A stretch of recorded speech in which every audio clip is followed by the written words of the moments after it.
Hey everyone, welcome to Stack Hunters. My name is Bradley Stalder. You can follow me on Twitter at FFStalder. Welcome to the Roto Underworld Player Profiler YouTube channel. Tonight, I've got a great show in store for you. Chris Buonagara, Aaron Stewart are joining me from the Stat Masters. We're going to talk risers and fallers in the best ball streets. We're also going to talk about an important statistic in the best ball streets, and that is best ball points added per game. We're going to look at year-to-year correlations. We're going to look at best ball points per game in previous years compared to current ADP. And then we're also going to talk about some players that may be a little bit higher or lower based on that model. So make sure you guys are staying tuned. One moment.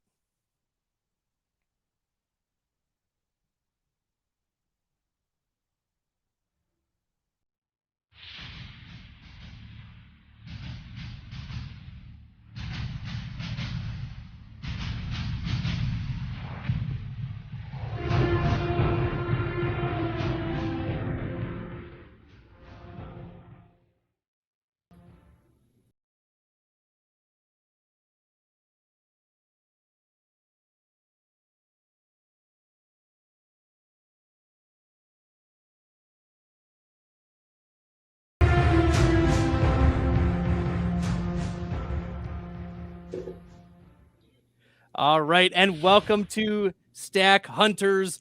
Chris, Aaron, we made it. We're in the right order. Look at us. It is a great day to be on the Player Profiler YouTube channel. I'm excited to be sharing the stream with both of y'all. How are you doing tonight? I mean, I'm doing well. I almost wish we were hosting you so I could go first, then we could go least to most beard. But otherwise, besides the beard thing, I'm having a great time. I'm already having a blast. Same. It's great to have a best ball show and a best ball show come together. We're gonna help people make some good decisions, right? So you go to Player Profiler if you want to win. We do want to win. But before we get into tonight's topics, Chris, we were in the pre-show meeting and we were talking about the Green Bay Packers and wide receiver Christian Watson. I sent out some tweets a few days ago, and poor Chris was trying to get at me about all of the Christian Watson love that I was sharing. But can you talk me through your saga and share with the people your thought process as you were trying to debunk Bradley's Christian Watson love? Yeah, so I don't want to say necessarily a hater, but I certainly wasn't targeting Watson at the 3-4 turn on underdog prior to about a week ago. And anyone who does watch Stat Masters, the episode we just put out yesterday on Monday, July 17th, we do dive into the new Christian Watson breakdown. But basically, Bradley tweeted about how his yards per route run were in the company of 7 of the best receivers to ever play the game of football. So in my mind, I'm like, you can't just take one stat, put it up, with the best players and say, oh, this makes him great. So I'm going to go spend the next hour deep diving Christian Watson on Player Profiler. I compared him to AJ Brown. I compared him to other similar players. I'm going through. And by the end of it, I was like, oh my God, I'm totally wrong on Christian Watson. This is a great player. Kind of like the Grinch on Christmas, my heart grew 3 Christian Watsons that day. And now I am drafting him at the 3-4 turn as a high upside target leader on what should be at least a decent offense. Yeah, we like that Green Bay consolidated target share. It's going to be Christian Watson. We don't know what we're going to get with Jaden Reed, the second round pick this year. And Romeo Doubs had some volume games last year, but he was arguably one of the worst wide receivers in the NFL. Don't get me started, guys, on the Romeo Doubs. But Aaron, you were also encouraged by the Green Bay Packers. You said that they have a sneaky shot of winning the division. You want to talk a little bit about that? Certainly. So, one of the things I love to do is not just analyze fantasy football, but just take a step back and just look at the NFL side of things. I love tracking transactions, the depth chart. And when you look at the Packers, obviously they lose Aaron Rodgers. They're going to start Jordan Love, and that's what everyone's fixated on is, oh man, like such a step down. And that's true, but when you look at the rest of the roster, the offensive line, I'm pretty sure it's like their top 9 offensive linemen from last year, all back. that same backfield, Jones and Dillon, that duo is back for a fourth straight year. They know their roles there. The receiving core is super young, but there's an identity. They are going to want to establish the run. I don't think Jordan Love has to be great for them to win this division. And the division's more wide open than what people want to admit. Detroit Lions get all the love, but Chris and I agree that they might be a little too flashy, right? That people are just already in. I've called the Lions the NFC version of the Browns. They're going to disappoint you no matter what. Whenever they're supposed to win, they're going to lose. When you think they're going to lose, they're going to win. Just never bet on those teams. And then defensively too, you look at like the starters. It's first round pick. They have an identity, and Jordan Love just has to go in and be, I guess, basically like Jared Goff to the Lions last year. So Packers could still win that division. Packers are a sneaky division leader. You heard it here from Aaron. Let's get into some of the best ball streets, ADP, risers and fallers. The biggest riser over the past week, and this comes to no surprise, is Alvin Kamara. He jumps 7.7% from his previous ADP. A week ago, he pleaded no contest to a misdemeanor from the Vegas nightclub incident. And historically, the NFL has focused on a few things for suspensions. One is whether it's a repeatable offense and whether it's domestic violence. Obviously, they caught it on camera, but it's a question of what is the NFL going to do now? There's been some 2 to 6 game suspension notices thrown out there, nothing official from the NFL. Chris, how are you approaching Alvin Kamara in the best ball streets? We've seen him rise in ADP. Is this an opportunity where now that we have clarity that we are targeting him, or now that he's rising, we're just steering clear? Yeah, so I think the 4 to 6 games a handful of times on our show as the offseason has gone on. Early on, you were looking at him at a, gonna miss 6 weeks, but when he's back, it's a home run hitter. So a player who might not give you as high of an advance rate, but in those final tournament weeks of best ball could win you the tournament. The big question is how much juice does he have left?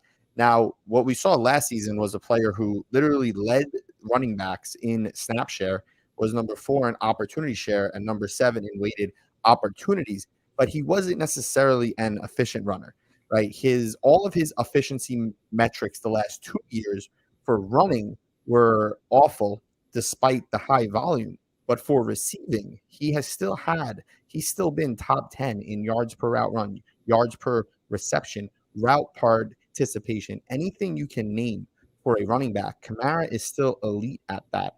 And to me, it's a similar case for Aaron Jones and Alvin Kamara, where there's no reason to think age is going to retire them yet, but there's some limit to the ceiling when you bring in the backfield mates. Now, Kendra Miller's been dealing with this meniscus. Today, they announced that he's going to be still not participating in camp, but they expect him for the season. I think really it's just a scenario of where does his ADP land, right? Because I've been drafting him. I'm not going to say a ton, but through about 100 Best Ball Mania 4 drafts, I've probably put him on 7 or 8 teams at around pick 100. I would still draft him even, let's say he has 4 games or 6 games. I'd say you can still draft him up to around where like James Conner goes, because James Conner never plays a full season. But if he were to miss 0 games, you could take him right at where Aaron Jones goes. I just want to go any higher than that. This is still a player who is going to have limited touchdown share with the way the Saints spread the ball around in the red zone, but he is going to see a monster target share. When you look at their roster and how much they've thrown historically, even the last 2 years with the current coaching staff, and now they have Derek Carr and no one behind Chris Olave, unless you think Michael Thomas's ankle is going to revert 5 years in age. So it's certainly a player that at the right price still offers you a lot of paths to winning a lot of money in a best ball tournament. Now, Aaron, there are other rushers on this team. We've mentioned Kendra Miller, who's starting on the pup, but does this mean that we're targeting more Jamal Williams and Taysom Hill, or does this not really move the needle for us?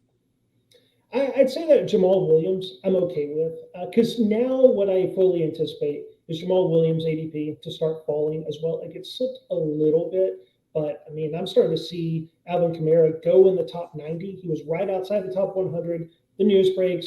Obviously, he was going to start soaring up. But, with Jamal Williams, there is a clear role on this Saints team. Kamara's not really a good runner of the football. It's always been the receiving game. He's never had 1,000 yards rushing, but also the efficiency. The past 2 seasons, we've seen a drastic decline in the yards per carry. And I know it's just yards per carry. We try not to put too much emphasis. But when it's a full yard per carry, and then the following season, it gets even worse, like that is the red flags. Like that is honestly what Stat Masters, the show, is built on, is identifying these little things that are able to help us kind of predict and look into the future and go, there could be some warning signs. So with Kamara, you can draft Kamara, but also draft Jamal Williams. Like that's still what this team wants to do, is they're going to want to run. Chris, you mentioned Michael Thomas and Chris Olave. Those two, along with now Alvin Kamara, those are the only 3 offensive players that are going in the top 100 in Underdog Bestball ADP. And so what that's telling me is, first off, Michael Thomas completely wrong. Don't draft the guy that's only played 3 games in the turn of this decade. Don't do that. But there's no other receivers like Juwan Johnson and Rashid Shaheed and Taysom Hill are all going in this weird range of the draft there, where really what the drafters are telling us is we don't know who the second receiving option is going to be. It's not going to be Michael Thomas, but I'm fine going with Jamal Williams. And yes, I know he scored about 50 touchdowns with the Lions last season. And if this was PPR, sure, I'd be concerned, but it's half PPR. He's going to get groundwork. I'm sure that he can be the goal line running back. And the Saints offense will be better, right? You go from Andy Dalton to Derek Carr. It's going to be better. Don't reach on Jamal Williams, but when he inevitably falls, and he will, don't be afraid to draft him. Yes, we want those guys to score a lot of points for week 17, but also those guys that might have a big role early in the season. Sometimes we don't pay enough attention to those guys, and Kamara is going to be suspended. It's probably going to be 4 games. Historically, it's what the NFL does. If it's non-domestic violence and it's a non-repeat, 4 games. So Jamal Williams has the chance to really solidify a role there. Kendre Miller, what's he going to be at week 1? With the news today, he's still recovering from the knee injury. So Williams has that chance. It's a perfectly fine dart throw to take, and he establishes that role. Kamara and that declining rushing ability is not taking that role. All right, we'll continue on. Hopefully Chris will rejoin us here in a second. Here we go. Let's get the brand here all set. Oh, Chris is back. There we go. And now no, that's not it. Sorry, I just changed tabs real quick. It's okay. I was looking at stats.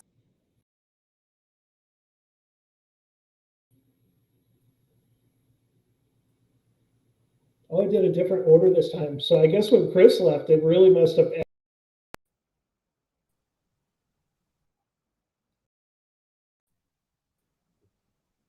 There we go. There we all right. go. I'll have to use my We're phone all for set. stats. We are all set here.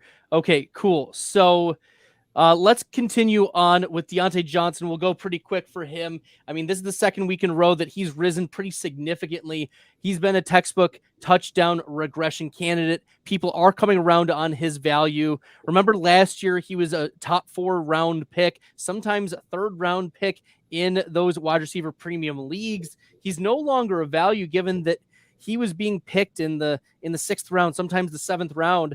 But back even on May 1st, he was outside the top 80. Is he a buy or sell now that he's at pick 56, Chris? Yeah, at 56, it's now a scenario where I'm not targeting him anymore. If he falls or he works into my team build, he certainly offers a type of floor. I think this is a player we're going to talk about a little bit more in a bit with one of our topics coming up, because the problem now is how much he gives you based on what you can find later. In the 7th round, where he was going early to mid 7th round, 140 targets is all that matters. It's a player that can earn 140 targets. But now in the 5th round, I got to worry about the career low ADOTs, never being over 10 yards, the career low yards per catch, and even if you add 7 touchdowns to his scoring total from last year, it's only 180 fantasy points. 180 fantasy points was fantastic in round 7. It's just okay in round 5. Still a great player, but the calculus does change as the price changes. Are you in agreement there, Aaron? Yeah, like early back in May, I love that ADP because I got him as a wide receiver 4, which is perfect. That's the right upside. But now when he's going round 5, some of your team builds, you may be drafting him to be your wide receiver 2. That's not a winning formula. It's not. Everyone, of course, is going to go, he's going to score more touchdowns. But yeah, that's not the target that you want, especially with, I'd rather take a flyer on, say, Marquise Brown or Chris Godwin. Chris Godwin because he's better. Marquise Brown because a little more volatility, but I like that. And Diontae Johnson, it's a safe guy, just not what I want at that price. Yeah, I like Chris Godwin over Diontae Johnson too. Nick Chubb here has jumped 7% over the last week. There's been no touch competition added. Zeke hasn't signed yet. Kareem Hunt hasn't signed yet. It's Jerome Ford and Demetric Felton in the backfield behind Chubb. Not an encouraging duo. Last year, Nick Chubb had a career high 40.4% route participation. He was at 8.9 yards per reception. He's had 3 straight years of 8.5 or higher. I think if they include him in the passing game, like how we saw the Tennessee Titans elevate Derrick Henry's passing game role over the last couple years, Nick Chubb could not only turn into the top 5 running back that he's being drafted right now, but if he gets more involvement in the passing game, there's a pathway for Nick Chubb RB1 overall. We need to see a little bit more. I feel like I'm more confident in other running backs having that pathway, but Nick Chubb, he can break off those massive, like low ADOT catches and then just take the ball of the house like Derrick Henry. How do we feel about Nick Chubb here continuing to climb? There's no wrong answers with Nick Chubb. There really isn't. I said on a episode, 6 weeks ago when he was a 2-3 turn pick that it was unfair you could start a draft with Justin Jefferson and Nick Chubb. You could draft Nick Chubb as early as the mid-first round in my thoughts. And I mean, do I recommend it? No, but you would still be fine because he is just the new Derrick Henry in that everything you said about the receptions was true. Doesn't matter. He's just so good, going to get so much work on the ground, and everyone's going to point to the 6 weeks with Watson, how his fantasy points fell off. Okay, you can look at 6 weeks of a guy's 5-year career and project him based off that, or you can use the infinite mass of knowledge and the dozens of games of him being dominant that we have. Kareem Hunt leaves behind 125 carries. The only downside, like you said, with the receptions in half PPR is that RB1 overall is probably not on the table if he doesn't get at least 60 targets. Derrick Henry every year was the RB3 to the RB5, not necessarily the RB1. And he is over 26, where typically the RB1 is a little more in the prime. The only downside to Nick Chubb is that Tony Pollard goes after him.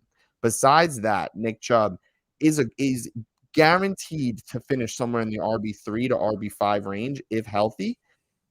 Just do it. He's still not too expensive.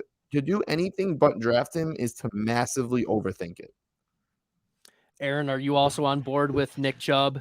Oh, yeah, because I know early, like Twitter is a fantastic place to get fantasy football analysis, right? And yeah, people early this offseason just going, oh, it's time to sell Nick Chubb. And it's like, what have you seen in this 5-year career that makes you think he's going to fall off? Like if you've had Nick Chubb in Dynasty, this is what you've been waiting for.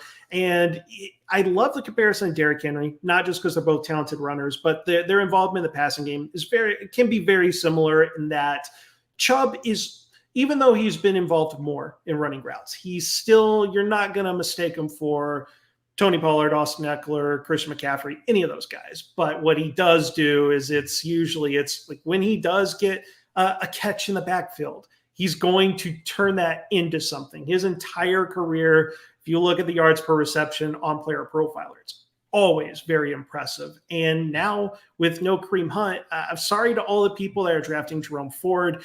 It was totally fine when he was an 18th round pick, but you guys got ridiculous and pushed him into like the 14th round or so. Like Jerome Ford had 8 carries for 12 yards as a rookie and didn't show signs of being like a capable NFL running back.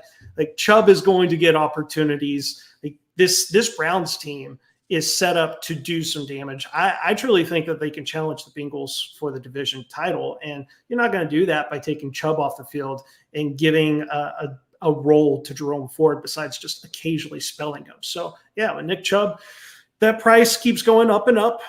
Don't want to get too overweight on him, but he's perfectly fine with where he goes. Usually at the turn, the 1-2 turn, you can get like, say, a CeeDee Lamb, Nick Chubb. That's a great start in best ball.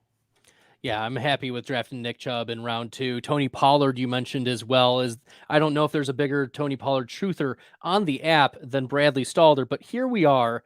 We're going to continue on. There are 2 more big risers. And then we'll get into some fallers. Kyler Murray has been getting a lot of positive buzz in the injury streets. He's on pace to supposedly start the season. There have been some injury doctors who've said he's only going to miss 1 week or 2 weeks. There have been some people, non-injury doctors, who have said, oh, he'll miss 6 games. He'll miss 8 games. They'll hold him out the whole season if the Arizona Cardinals start 2-4. And what's the point in starting? No, Kyler Murray's going to play almost the entirety of the season is the reality.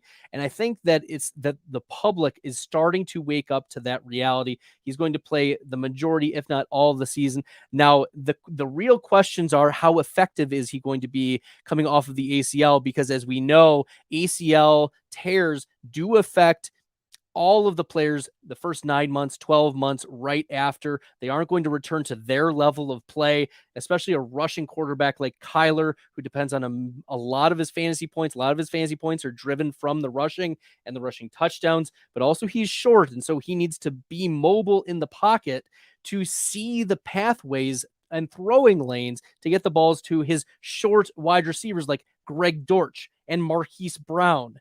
And of course, my favorite, Rondell Moore, the Ant-Man himself. So I think that the jump is important for us to take note of, but Aaron, like, at what point is it appropriate to be stopping drafting Kyler Murray? I don't know if there really is, right? But it's because it's only recent that we've started to see him rise. Because at one point, like 2 weeks ago, DJ Chark, Irv Smith, Jerome Ford were going before Kyler Murray in best ball. And that's just dumb, right? Like, even a disappointing season from Kyler Murray last season, he was QB7 in points per game. And that type of upside, like what I think of from last year is like that he's going where Daniel Jones was going last year. Now, Daniel Jones had all the question marks because it's like, okay, we know he can run. We don't know if he's really a good quarterback, and some people were thinking that he might not even start the full season. He might get benched because the Giants were supposed to be like tearing things down and everything. So I'm floored that that Kyler Murray's ADP, who has been this proven producer at quarterback, has seen his ADP go lower than what Daniel Jones, who I want to say was 14th round pick the year before, and Jones finished as a QB 10, right? So really, when we start going, where can we stop drafting him? Like, okay, if he magically starts climbing into, I don't know, the 12th round or so, sure. And it will depend on team build. Like, if you draft Kyler Murray with the ACL, you have to make sure that you've got another quarterback before. But man, even with this price rising, like of all these guys we're going to talk about, I'm still going to keep drafting Kyler Murray because the price, his ADP increase, it's still too low for Kyler Murray. Chris, is there a bear case for Kyler Murray? No, there's none whatsoever. Let's go. Great. I'll tell you the wall, though. Aaron's answer is very non-exact. I'll give you an exact wall, and it's Derek Carr. You still want Carr, you still want Russell Wilson, and you still want Aaron Rodgers before Kyler. Kyler's my number 1 most drafted quarterback up to this point in the offseason. It's about 17%. I keep low exposures. The thing with Kyler, everything you said is true about the mobility affecting him, but he should be fine. It's another reason to be drafting Trey McBride and Michael Wilson, his two targets who aren't undersized and will be on the field much more than Rondell Moore, who is a bust, in my opinion, or 2B1, even though a very flashy, fun player. basically just Tavon Austin all over again. But with Kyler, you draft him to be a low advance rate, high victory percentage player in the playoffs because people probably don't get there thanks to him. But whatever he's limited with, as long as he doesn't re-injure, come the playoff weeks, he'll be very healthy. And he's a guy who has QB1 overall in the range. The only problem is Russ, who goes before him, plays the Chargers in week 17. Rodgers plays the Browns in week 17. And the Saints play 13 games in domes this year, have one of the easiest playoff schedules of any team. And of their 5 non-dome games, 4 of them are in the first 6 weeks of the season. They're going to have perfect weather. Derek Carr can also potentially be a playoff winner. So you're getting the same thing out of 3 guys that aren't coming off an ACL and have better weapons. So that's where I would draw the line. If, as Kyler keeps rising, I'm now not drafting him anymore. But I've also already drafted enough of him because, like you said, he will play. That's not really a concern based off the old injury. The only thing that stops him is a new injury. The bear case would just be that quarterbacks don't typically separate. So to take a shot on such a risky player, even cheap, you're probably burning a roster spot when pretty much any quarterback any given week can be a top quarterback. You know, Jared Goff was the QB3 last September. So there's definitely a bear case, but I see the bull case of, you know, Justin Fields gave you nothing for the first 5 weeks last year and then was scoring 30 points a week. So there's definitely more upside than downside because every player has injury risk. Every player has injury risk. Let's go to our last player that's one of the biggest risers, Nico Collins. He was top 36 last year in PFF receiving grade, in yards per route run. July 6th via ESPN, Collins has been one of CJ Stroud's favorite targets in the offseason. CJ Stroud has a favorite target, though, every other week. Maybe it's Tank Dell. Maybe it's, I don't know who's there. Robert Woods. Maybe it's someone, Lord knows, can't keep track of who his favorite target is. I am out on Nico Collins at price. I do think that the Houston Texans are, going to be in bad straits, but I'd rather be taking, I'm out on him at that price because there are a lot of other running backs, for instance, especially in how I like to build my teams. There are a lot of running backs that are going in that range around Nico Collins, like the Tyler Algiers of the world, the Elijah Mitchells of the world. I'd rather take shots on guys who can make a difference in my lineup if they are thrust into a full role versus a Nico Collins where he's not going to move the needle for me, even if there are, like, what does he have? 2 flex weeks or 3 flex weeks throughout the season? Like, maybe that's just the skeptic in me, but Aaron, you're making faces at me. Let's get some feedback. What do you think of Nico Collins here? 100% with you, Bradley. Like, Nico Collins is super fraudulent. Like, and there's sometimes with best ball, like, you do have to pay attention to the NFL moves. It will make you smarter on this. And just look at what the Texans have done this entire offseason. Sure, Collins flashed and looked pretty with some advanced metrics, and I'll get back to that profile in just a moment. But just John Mechie, 2nd-round pick last year, is coming back. Like, that's significant. I'm basically treating that as they used a 2nd-round pick on a receiver this year. I know it was last year. They didn't get to see him. They draft Tank Dell in the 3rd round. That's day 2 draft capital. And on top of that, drafted another receiver. Probably doesn't do anything, but they felt the need to double tap receiver twice in the draft, along with signing Robert Woods, even adding a Noah Brown. And I'm a Cowboys fan. Like, Brown can get on the field, right? Like, he'll get 50 targets. He'll get 50 useless targets. Yeah, and Dalton Schultz, I know, is a tight end, but they knew that they needed receiving weapons. So I go, all these moves are telling me that if they and Devin Singletary, pass catching running back. Yeah, and Singletary scores points too. He scores fantasy points. I know, Player Profiler, our brand, hates Singletary, but he does enough in fantasy football, and that's kind of the point on all this. Is Nico Collins last year was his chance to shine because there's Brandon Cooks who wasn't happy to be there. There was Damian Pierce, Nico Collins, and a whole lot of nothing at that point. But the team knew that they needed to add weapons. But if they were really confident in Nico Collins, this might be a bad example now with recent news, but Treylon Burks of the Titans, the Titans didn't do anything for the longest stretch of the offseason It's like you can be okay with Treylon Burks. Now, Hopkins, not so much, but Nico Collins from day one of the offseason, they're like, we need weapons because Collins he's fine. He's a fine NFL player, but fantasy football, this was one on Statmasters that had is really when you look at the profile of Nico Collins, he was a guy that, what was it? He's tall, he's fast, which is great, but he's never been, I don't think he's been a big like yards per route run guy. And honestly, like by comparison, it's not an exact one for one, but it's pretty dang close, is Nico Collins, who in 2 years hasn't topped 500 receiving yards in either season.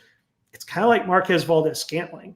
If you look at how MVS started his career, and MVS actually, he just barely topped it, but in his second season got past the 500-yard mark. And I'm like, who do you really want? Do you want MVS or do you want lesser MVS? And that's what Nico Collins is. It's just, this is the time of the year that people on Twitter get overhyped about all their favorite players. And I'm guilty of it. I'm a Jonnu Smith fan. Years ago, just touting Jonnu Smith. Like, I have fallen for that, but I'm not falling for that Nico Collins. You can avoid him because it's not just running backs too. Like, you can get, like, usually my roster construction too, you can get quarterbacks around that. Like, if you've waited on QB and you're needing to go a 3 quarterback build, there's Russell Wilson. There's even Jared Goff. There's just other options at other positions that I'd rather have. And there's even Jacoby Myers who goes after Nico Collins. I'd rather have than Nico. Chris, are you a Nico fan or are you also out like Aaron? Put it this way. Buying Nico Collins is like you're online at the grocery store and you buy Vogue magazine because there's something you read on the cover. Oh, 7 ways to lose weight in 2023. I need to read that more. Any bit of hype, any tweet, anything you see on Nico is just the way to get you to click through the next link. Here's how you know. So we're also a bit of a superstition podcast. So instead of stack hunters, I'll take one out of the book of ghost hunters and just worry about, the more so supernatural. Scroll through the last 2 months of any fantasy football website, podcast, YouTube, and find an article or video titled "Very Late Round Wide Receivers to Target." I guarantee you Nico Collins is on that list. Guarantee you. I'll pay any amount of money. Show me a list that's 3 or more players that doesn't feature Nico Collins, and it's talking about guys after the 10th round. When someone fringe for no good reason, people might show you stats, but they're not good stats. For no good reason is this unanimously purchased. That's all you need to know. It's a bad pick. It's a bad pick. And like Aaron said, he's not that talented. People want to call him Jacoby Myers of last year. Jacoby Myers showed us for years that he was good and getting better at football. And then don't even get me started on like the effect of rookie quarterbacks being lesser fit for their teams. There's a million other players on Houston to draft if you really want Houston. I'm out.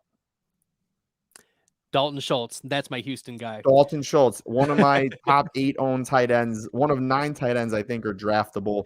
That's the guy. That's the guy. That's the guy. All right. Before we get into biggest fallers and best ball points added, let's hear from our man, Matt Kelly. Hey, it's the Podfather. I have great news. The 2023 draft kit is live. It is world famous. Why? Because it is the best resource for winning fantasy football championships that exists. There are rankings and cheat sheets for every format you can imagine. We have projections both at the team level and the player level. And wherever you are, you can click on a player, open them up, and see in-depth written analysis about what to expect in fantasy football from that player this year. And then you can click on the team, and you can get even more in-depth analysis, all the drivers of fantasy production, both in a positive and negative direction for that team, including a signature trend. And the graphics are incredible. So these team insights, they give you the team level projections, the vacated targets, the vacated ARs, and that one dynamic for each team that you need to know when making decisions on draft day. And we added a bunch of features. I mean, individual cheat sheets for Theo and Billy and Dario. So you can take your favorite analyst and download their personal draft cheat sheet. And then in the commissioners section, also brand new this year, Memphis Young lays out everything you need to know to manage a league, do's, don'ts, tips, and what the more innovative fantasy commissioners are doing this year. That's presented by Trophy Smack. The whole package is presented by the Fantasy Football Players Championship, the FFPC. Ray Garvin, Derek Brown, the best minds in the industry contributing analysis. It's certainly not the most inexpensive draft kit on the market, but it is the best. PlayerProfiler.com/draft kit. PlayerProfiler.com/draft kit. Go get it. That's right. PlayerProfiler.com/draft kit. Get yours today. Gents, we've got some biggest fallers. We'll start with the biggest faller of them all over the last week, and that is Juju Smith-Schuster of the New England Patriots. He is still dealing with a knee injury that bothered him last year.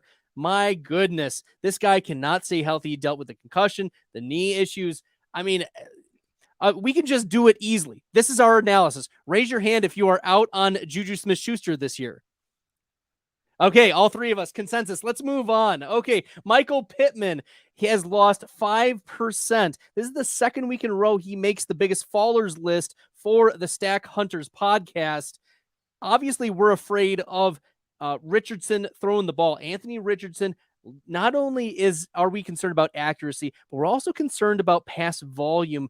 That's what Mike Leone said last week on the first Stack Hunters podcast. Make sure you guys are checking that one out. He talked about Bestball Mania 4 strategy and also gave some great insights into the fantasy Bestball Mania playoffs. But he was out on Pittman.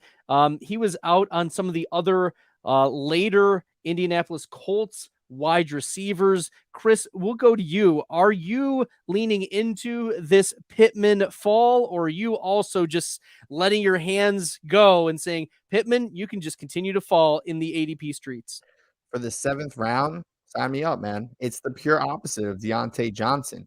Again, when he started this summer as a late 5th round pick, in the 7th round, our ability to project situation in the NFL as a whole is terrible. All I see is a player who Matt Harmon deciphered to be one of the best route runners in football a couple years ago, who at the very least is high-end wide receiver 2 talent, who consistently earns 25+% target share.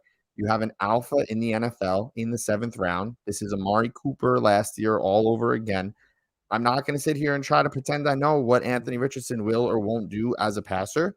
And if you want to hedge away from Richardson, then don't draft Pierce. Don't draft Josh Downs. Don't even tell me about Jelani Woods. Just draft Michael Pittman. I have a saying. I'll take fringe on a great team, right? Give me Richie James on the Kansas City Chiefs. And I'll take great on a terrible team, right? Give me Amari Cooper last year with Jacoby Brissett.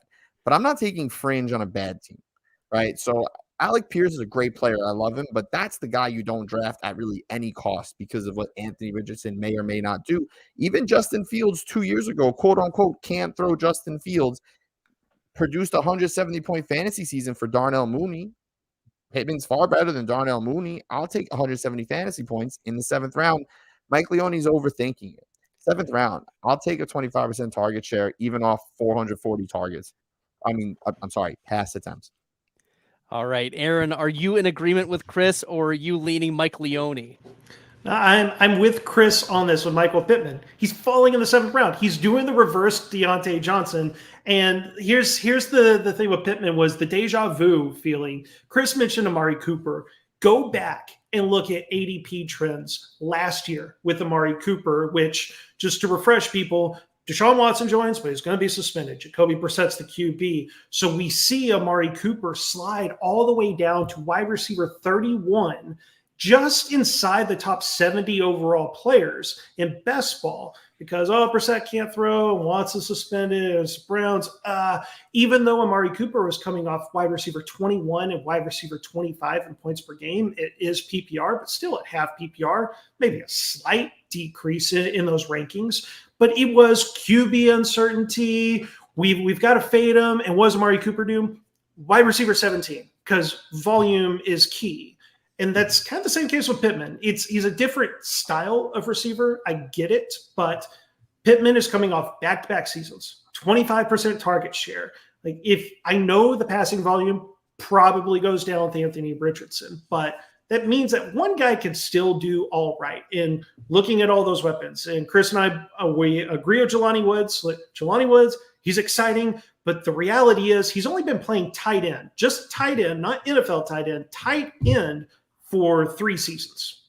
only 3 seasons in his career. He was a collegiate receiver. He was a collegiate quarterback that converted a receiver to tight end. And we know tight ends take a while. Alec Pierce, good speed threat. There's a couple of things that look good on the profile, but I don't see Richardson like targeting Pierce a whole lot. How about Michael Pittman, who had this laughably low ADOT, right? Like if Richardson gets in trouble and he's releasing the ball quick, it's going to Pittman. It's not Josh Downs, who's already dealing with injuries. Get out of here with Isaiah McKenzie. Pittman can still eat. He's currently going as wide receiver 34, and that ADP is right inside top 70, Amari Cooper 2.0. And just pure volume, like wide receiver 34 should be his absolute floor. He's going to return value. He's going to help you advance. Is he going to help you win leagues? No, but in the 7th round, like that's a great pick. You need those guys that are going to advance you. Well, the last biggest faller that we have on today's docket, Isaiah Pacheco, is dealing with a knee injury or some sort of an injury. I don't know. Maybe it's a knee. Maybe it's something else. Maybe Chris, Aaron, you can shed some light on it. But Isaiah Pacheco is falling in the ADP streets. Is it Deneric Prince? Is it Clyde Edwards-Helaire? Is it Jerick McKinnon? Who is the running back we're supposed to pivot to in this Kansas City offense? Aaron, we'll start with you. Who do you think? Ooh, this might get us pulled off the player profiler air, but when you look at cost, it's got to be Clyde Edwards-Helaire. It's got to be Clyde Edwards-Helaire because Jerick McKinnon's way too expensive. Oh, hold on, Aaron. I see Matt Kelly is trying to get in on this podcast. He's handing me a pink slip. I think he's handing me a pink slip. For those who are unfamiliar with the player profiler takes, Clyde Edwards-Helaire is not listed on the player profiler website. He is just listed as a bad running back. So Aaron has committed some sacrilege here, advocating for Clyde Edwards-Helaire. Any last thoughts on Clyde Edwards-Helaire? At cost, right? I mean, he's an 18th round dart throw.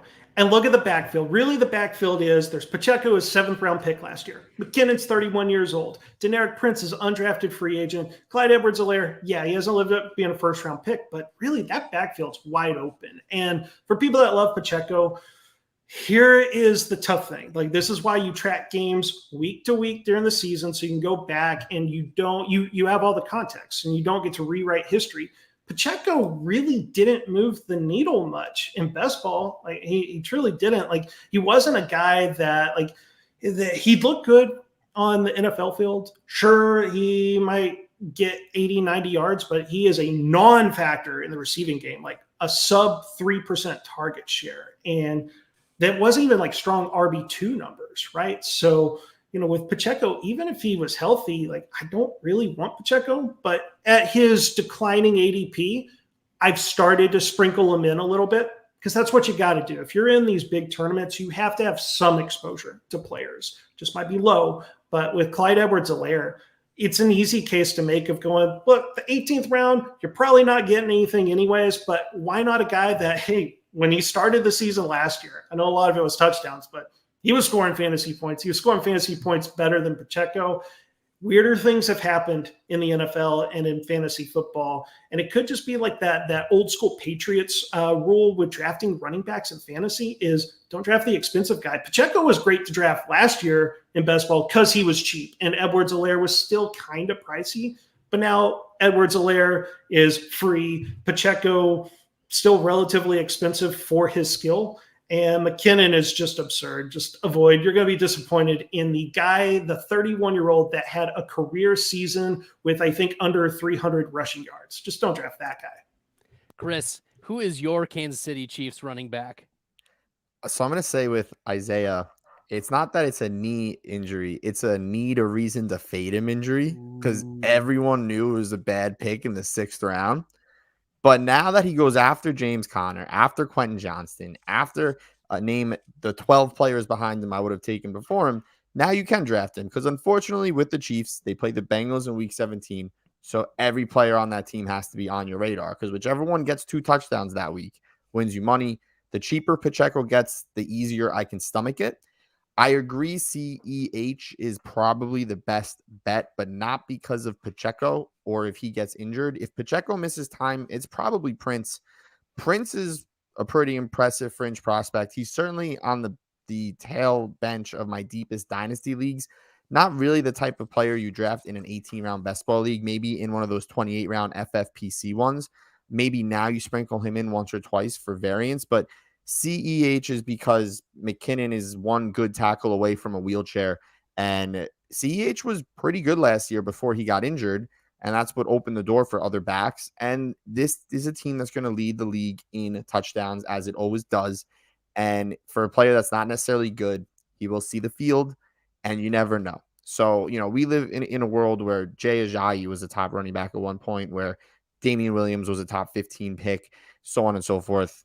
I'm just going to take the cheapest guy because we seem to have forgotten the old adage of when there's a murky running back committee, you just take the cheapest guy. There you go. We're learning from the best. Chris and Aaron, some of the best in the biz. We're going to shift gears here in just a moment to talk about best ball points added.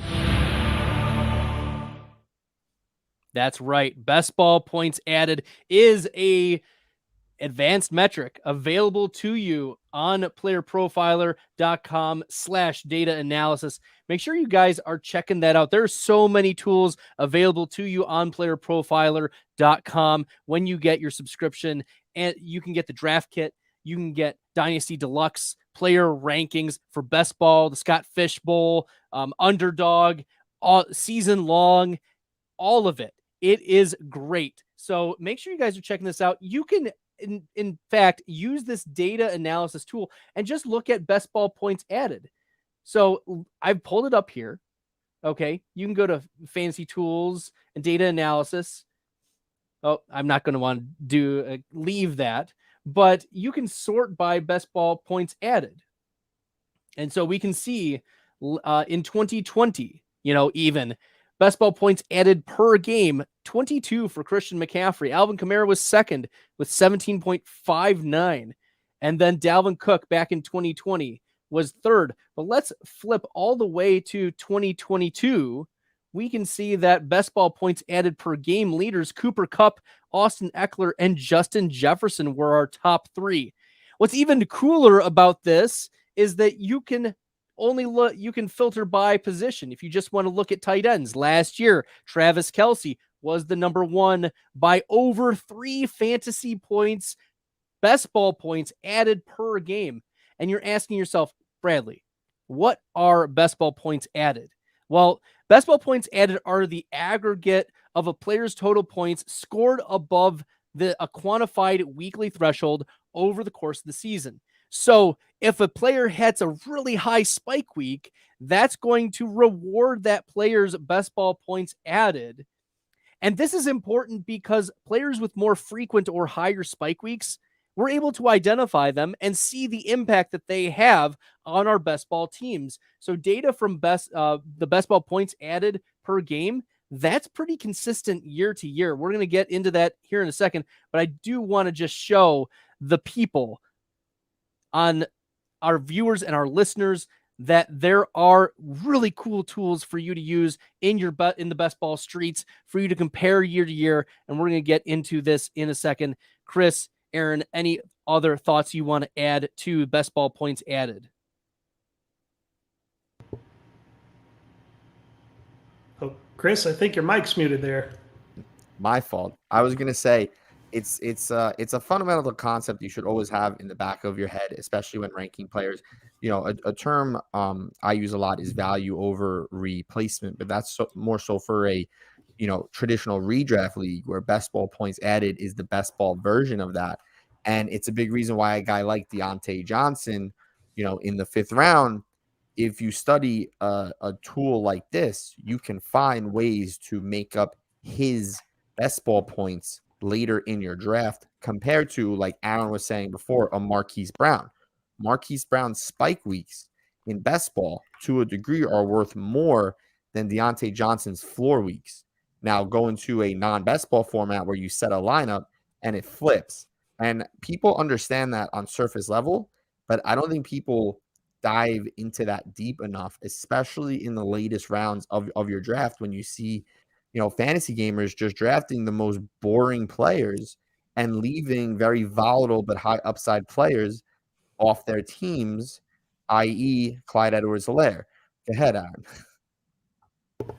Yeah, and with best ball points added too, this is the layer with best ball that you have to be thinking of upside, right? And upside does not mean just young players, but to pick a little bit more on Isaiah Pacheco. Like the reason I just was never kind of on board with Pacheco is that really you look at the game logs, and that's another feature too on Player Profiler. You go to any player page, bring up their game logs, and you see that during that stretch where he was quote unquote the guy, it was 10 points, 15 points, 16 points, 12, 10, 12, 12, 11. Like the consistency is great, but he was only running back 42 in best ball points added. He really didn't do a whole lot to help your team. Where you take Jerick McKinnon, which, when doing start-sit streams last season, it was, hey, start Jerick McKinnon. There's more upside. When I'm trying to fill in that running back 2 spot, for instance, hey, Jerick McKinnon finished as running back 20 with, it looks like it's twice as many best ball points added. So definitely in the back of your mind, that's what you want to look at some of these guys and going,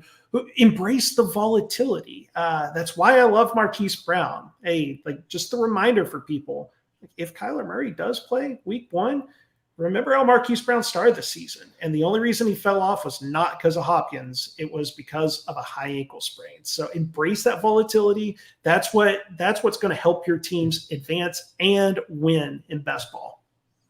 All right. Well, not only are these important data points week to week, but season to season. We're going to take a look at a couple graphs here just briefly, and you'll be able to see that over the course of, at the x-axis in this graph is best ball points added per game for the 2020 season, and that same player is plotted on the y-axis for best ball points added per game in 2021. That had an R-squared of 0.554. That's pretty strong, and we can see that the data is very strong, close to the 0-0s. We also see a pretty interesting trend of as good players are good, they'll stay good, is what we'll see over the course of the couple seasons that we've charted. One of the big outliers is all the way up at the 5, almost 15, and that is Cooper Kupp. We saw an enormous jump from Cooper Kupp, a complete outlier season, but not an outlier from 2021 to 2022. So this was 2 years ago. The R-squared was 0.55. Last year, the R-squared was 0.643. Even stronger, less variation, fewer outliers, and clearly trending that good players stay good and bad players stay bad. And that's the big takeaway, is that it's a really bad bet for you to say, all right, points per game basis, best ball points per game basis, this player is going to do really well compared to last year or do really poorly compared to last year. Obviously, hitting on some of the outliers are going to be our goals, but a player is probably going to reproduce what they do year over year in the best ball streets. Aaron, anything to add? And then we'll go to Chris. No, honestly, it was encouraging to see the strong correlation. It really is. And that it got even stronger from last season compared to the year before. But it really does. It makes sense. It's once a player has established himself, they rarely do those guys just fall off completely, and waiting for some of those breakout guys. And we're all guilty of it. We all believe a player is going to have a year 3, year 4 breakout, but truth is the game has changed, right? If a player is good, we will see it sooner rather than later. So yeah, it makes a lot of sense. This whole thing was a really, really long way to say don't draft Nico Collins. You just took a long way around. It's also, you can say, listen, it's okay to buy an Allen Lazard jersey, but don't expect too much in best ball points added. At me next time, Chris. At me next time. Yeah. All right. So there are differences actually per position as well. Just looking at last year's data, the R-squared for quarterbacks was 0.43. The R-squared for running backs was 0.58. the R squared for wide receivers was 0.68. And the tight ends R squared was 0.73. So essentially, like these late round tight ends, you know what you're getting, and just grab a bunch of them if you don't have the upside of Travis Kelce.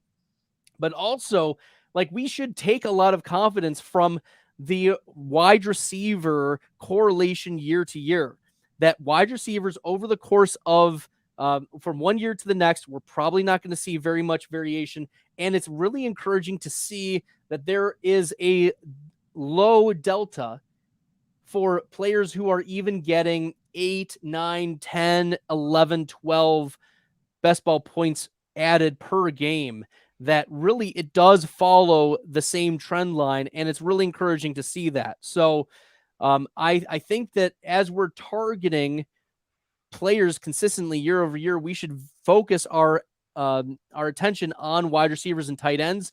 There is a lot more volatility with quarterbacks, probably because of the rookies taking a step forward, but also, I mean, we saw how injuries impacted quarterbacks last year. I mean, Stafford taking a step backward, Justin Herbert taking a step backward. Those are clearly players that we are very high on, but at the same time, it dipped down significantly in best ball points added year over year. I will say one thing, if you don't mind, about the wide receiver. And I definitely agree with the overall methodology and the takeaway of wide receiver consistency. I would be interested to see how this looks 2 years from now, because the last 2 years, we happen to have a lot of rookie breakout receivers that then improved as sophomores. And we have a large gaggle of receivers that went through their age 28 and 29 season. So now that we have so many receivers pushing the late age apex, and there's more question marks around new incoming rookies, it's possible we see a slightly lower level of that correlation this year with guys in those camps, right? But I think, take everyone else, like what we said with Michael Pittman, I think overall it makes a lot of sense and it's spot on. But that's something that jumps to my brain when I see a graph like that. I agree with you. I wonder how those are going to look next year as well. One of the last point I want to bring up is that there are some players who are falling very low or very high compared to their ADP and best ball points added in previous seasons. So in this graph, there is a graph where the x-axis is best ball points added from last season, the 2022 season, and the y-axis is the underdog ADP. The R squared for all players is 0.666, which, I don't know if you're superstitious or anything. Not a great indicator, but a very strong correlation relative to what we see in the wild elsewhere. There are some players who were higher or lower on. I'll pick on one player higher or lower due to time. Let's talk. Can Chris Olave take that next step? We talked about how he has some positive matchups, a lot of dome games. Derek Carr is now there, but Michael Thomas is there, Juwan Johnson. There are other good players. Can Chris Olave ascend higher than what the best ball points added regression model is indicating? I mean, I would say, yeah, it's one that's an okay bet to take.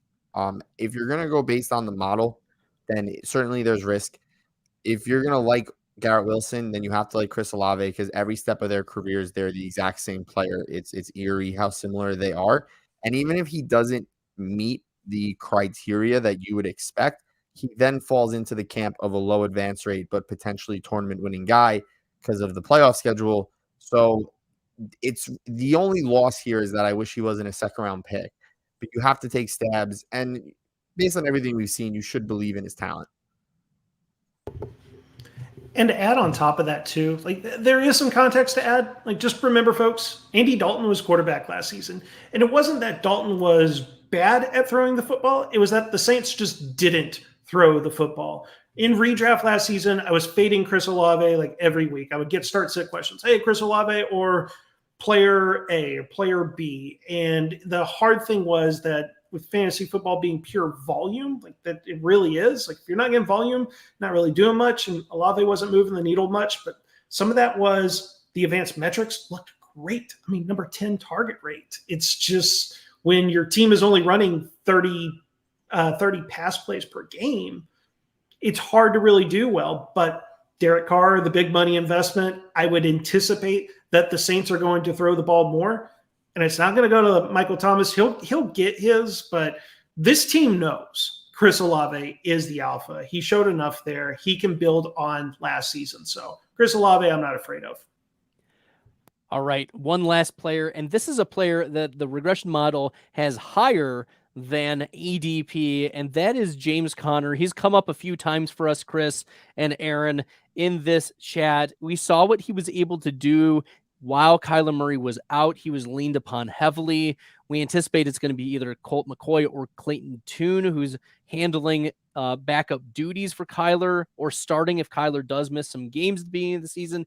Does James Conner reprise his role as the bell cow, 80 to 90% snap share, 20 plus touches per game? Can he continue to be a top 10 running back and return on RB27 ADP? Yeah, 1,000%. The only risk with James Conner is injury. In the meantime, he's going to be great. If you looked at my exposures, I typically keep all players between like 5 and 18% if I can. Conner is a player for me that's at like 16%, where Chris Olave is a player that's more at 5 or 6%. I have a comfortable exposure to Olave, but based on what we just said, there is still a lot of risk. Whereas James Conner, the only risk is the risk that all players carry, and that's injury. Yeah, and Conner last season, like usually the arguments against Conner this year is, oh, Kyler Murray's going to be gone, and it's the backup QB. It's not even going to be Colt McCoy, right? Colt McCoy's dealing with an injury as well. Like, so let's just say worst case scenario. Maybe it's Clayton Tune or some like quarterback that shouldn't even be a backup in the NFL. I'm still not worried with James Conner because Kyler Murray tore his ACL. Conner was still there, and volume's key. They just kept feeding him. Like you look at the game logs there. It was like from week 10. I think week 9 was the weird week where they just cut Benjamin out of the blue, who had been producing, and then just said no more. And from that point, it was James Conner and a bunch of nothing behind him. Keontae Ingram didn't do anything. Corey Clement was a special teams guy. Like you saw the snap share, like 95%, 97%, 96, 91, 97, and just getting all this workload, especially some in the receiving game too. He's not like uber efficient, right? But just he can get touches. And that backfield. He was top 5 in routes run for running backs last year. Yeah. And he's not a route specialist, but he's gonna, no matter what the game script is, he's gonna be on the field, gonna be getting touches. The backfield is identical to last season. They didn't add anyone, they didn't draft anyone, they didn't sign anyone. There's some undrafted guys, but with James Conner, of course, the only real concern is just injuries. He always misses some games, but besides that, James Conner, his ADP has stayed exactly the same. Like he had a top 10 season last year, and we're drafting him as RB27. There's no risk, right? Minimal risk at that. Guys, it's been awesome having you on the Stat Masters. Make sure you guys are following the Stat Masters. Make sure you're subscribed to the playlist on Roto Underworld. Make sure you guys are subscribing right here, hitting the red subscribe button. We've got a great podcast that just debuted. First mover, Mark Garcia, high low. You guys know him on Twitter. Excellent DFS player, high level guy. You're going to learn a lot. He just did an awesome pod on tight end premium and the psychology of tight end premium and how you should attack tight ends in a tight end premium league. Check it out. It's some awesome stuff. Aaron, Chris, let's hit the socials. Where can people find your work? Where can people follow you? Well, I'm on Twitter. My Twitter handle is @AaronStew09. I got to start tweeting a little bit more, but hit me up and if you have any questions or anything, feel free to engage with any tweets I put. I'm thinking it's about time that I become a smart ass again on Twitter. You can get me at Value Draft Picks because that's what I'm all about. Value Draft Picks. And he's also now a Christian Watson stan. That's right. Chris is on board. Let's go. All right. On behalf of Chris and Aaron, I'm Bradley. Until next time, good luck in the best ball streets, my stack hunters.